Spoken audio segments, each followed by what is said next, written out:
میری طرف سے تمام دوستوں کو السلام علیکم۔ آج ہمارا سفر ہے بحیرہ ہند میں گھرے ہوئے ایک چھوٹے سے اسلامی ملک مالدیپ کا، اور آج ہم مالدیپ کے بارے میں وہ تمام باتیں جانیں گے جو آج سے پہلے آپ مالدیپ کے بارے میں نہیں جانتے ہوں گے۔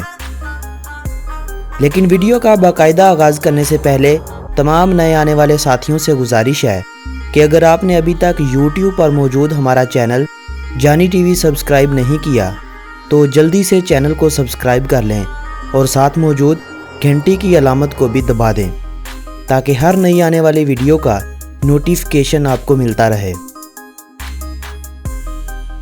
مالدیپ کی تاریخ کا مطالعہ کرنے پر پتہ چلتا ہے کہ مالدیپ پر پہلی بار سنہالی لوگوں نے 500 قبل مسیح میں بستیاں بسائی تھیں۔ یہ وہی لوگ تھے جو آج بھی سری لنکا میں ایک بڑی تعداد میں پائے جاتے ہیں۔ سنہالی لوگ بدھ مت کے پیروکار تھے۔ انہوں نے 1400 سالوں تک مالدیپ پر حکومت کی اور اتنے سالوں تک یہاں بدھ مت کے علاوہ کوئی اور مذہب داخل نہ ہو سکا۔ مالدیپ جو کہ 1192 چھوٹے چھوٹے جزائر پر مشتمل ہے، ان میں سے صرف 200 کے لگ بھگ جزائر ایسے ہیں جن پر آج بھی انسانی آبادی موجود ہے۔ ماہر آثار قدیمہ حسن احمد نے آج تک 59 ایسے جزائر کی کھوج لگائی ہے جن پر صدیوں پہلے بدھ کی عبادت کرنے والے رہا کرتے تھے۔ 11ویں صدی عیسوی میں عرب سے تجارت کی غرض سے آنے والے تاجروں کے ذریعے اسلام اس خطے میں داخل ہوا۔ اس دور کے بدھ بادشاہ نے مسلمان تاجروں کی ایمانداری اور رویے سے متاثر ہو کر اسلام قبول کر لیا اور اپنا نام دویمی سے بدل کر سلطان محمد العادل کر لیا۔ جنوبی ایشیا کے دوسرے ممالک کی نسبت مالدیپ میں اسلام خاصا بعد میں آیا تھا۔ بادشاہ کے اسلام قبول کرنے کے بعد ارایا نے بھی اسلام قبول کرنا شروع کر دیا اور جلد ہی مسلمانوں کی تعداد بڑھنے لگی۔ 1558 میں مالدیپ پر پرتگیزیوں نے قبضہ کر لیا۔ 1654 میں ولندیزیوں نے اسے اپنی سلطنت میں شامل کر لیا اور آنے والی 2 صدیوں تک اس خطے کو اپنی جائیداد بنائے رکھا۔ اس عرصہ میں ایشیا کے کافی ممالک پر برطانوی راج چلنے لگا تھا۔ انگریزوں کی نظر جب مالدیپ کے جزائر پر پڑی تو انہوں نے مالدیپ پر قبضہ کرتے ہوئے اسے برطانوی کالونی بنا دیا۔ 26 جولائی 1965 میں مالدیپ نے حکومت برطانیہ سے آزادی حاصل کی۔ 1968 میں مالدیپ جمہوریہ بن چکا تھا اور مالدیپ کا نیا نام جمہوریہ مالدیپ ہو گیا تھا۔ 300 مربع کلومیٹر رقبے کے ساتھ مالدیپ دنیا بھر میں 188ویں نمبر پر شمار ہوتا ہے۔ مالدیپ دنیا کے 10 چھوٹے چھوٹے ممالک میں شمار ہوتا ہے۔ 3,45,000 افراد کی آبادی کے ساتھ مالدیپ دنیا بھر میں 173ویں نمبر پر شمار ہوتا ہے۔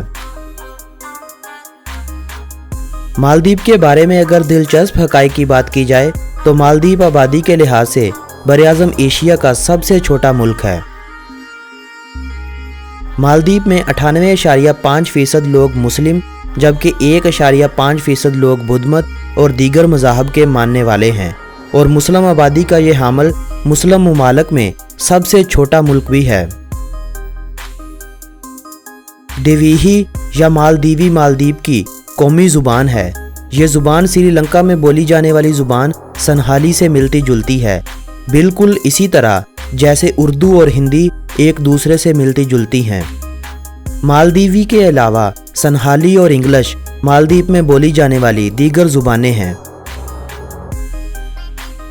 مالے شہر مالدیپ کا دارالحکومت ہے۔ 1968 سے اب تک اس شہر کو مالدیپ کا دارالحکومت ہونے کا بھی اعزاز حاصل ہے۔ یہ شہر آبادی کے لحاظ سے مالدیپ کا سب سے بڑا شہر ہے۔ 5.8 مربع کلومیٹر رقبے پر پھیلے ہوئے اس شہر میں 1,30,000 سے زیادہ افراد رہائش پذیر ہیں۔ مالے کے علاوہ ادو شہر مالدیپ کا دوسرا بڑا شہر ہے اور اس شہر میں تقریباً 40,000 افراد رہائش پذیر ہیں۔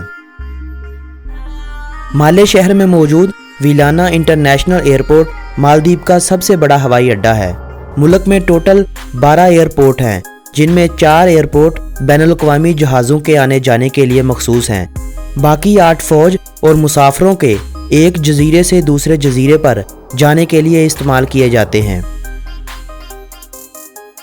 جب پرتگیزیوں نے مالدیپ پر قبضہ کیا تو انہوں نے یہاں پر اسلام کو ختم کر کے عیسائیت نافذ کرنے کی کوشش کی تھی، لیکن شدید احتجاج اور خونریز جنگ کے بعد ہونے والے ایک بڑے نقصان کے بعد ان کو اپنا یہ فیصلہ واپس لینا پڑا۔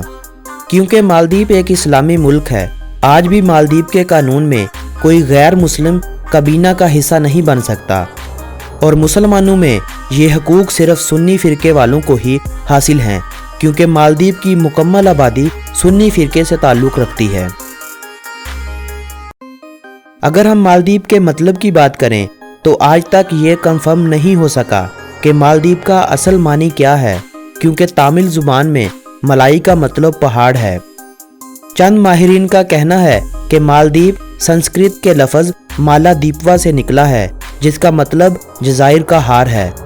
کئی ماہرین اسے مہیلا دیپوا سے نکلا ہوا لفظ کہتے ہیں، جس کا مطلب عورتوں کا جزیرہ ہے، لیکن کچھ ماہرین اسے عربی کے لفظ محل سے نکلا ہوا تصور کرتے ہیں، لہٰذا مالدیپ کو نقشے پر دیکھتے ہوئے جزائر کا ہار کہنا ہی صحیح ہوگا۔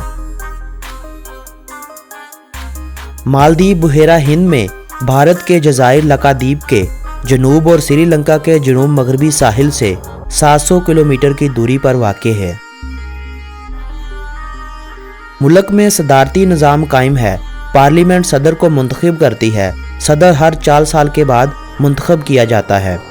پارلیمنٹ کو مجلس کہا جاتا ہے، جس کے کل 54 ارکان ہوتے ہیں، جن میں سے 8 ممبر مالے شہر سے، جبکہ باقی 38 ممبر کو 19 مختلف اضلاع سے منتخب کیا جاتا ہے۔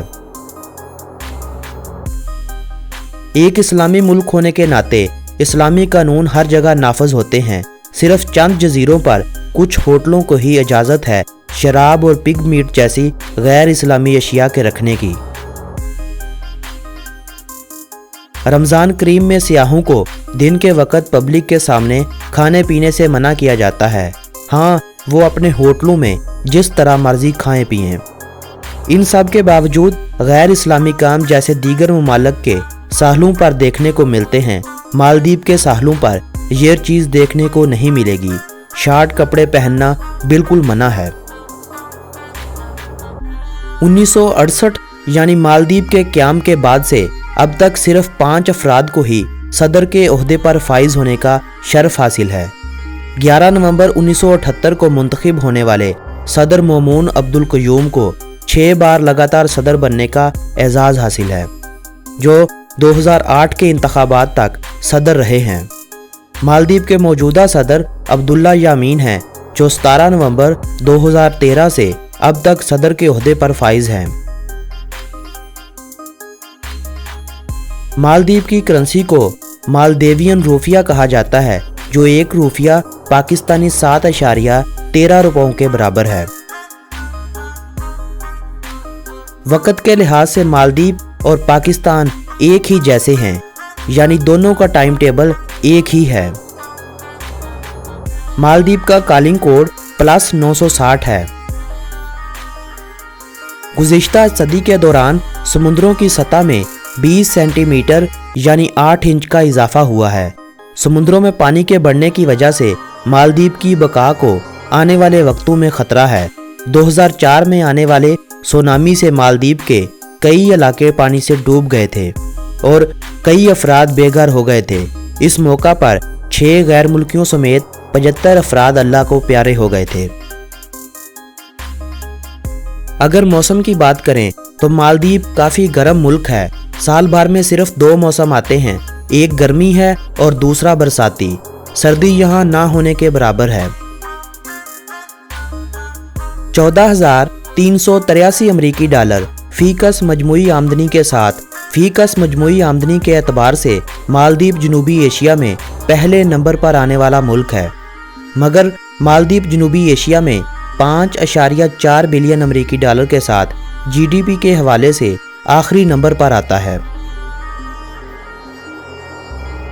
سیاحت کے حوالے سے مالدیپ پوری دنیا میں اپنا ایک الگ نام رکھتا ہے۔ ملکی آمدنی کا 30% سے زیادہ حصہ سیاحت سے وصول کیا جاتا ہے۔ 14 لاکھ کے قریب سیاحوں نے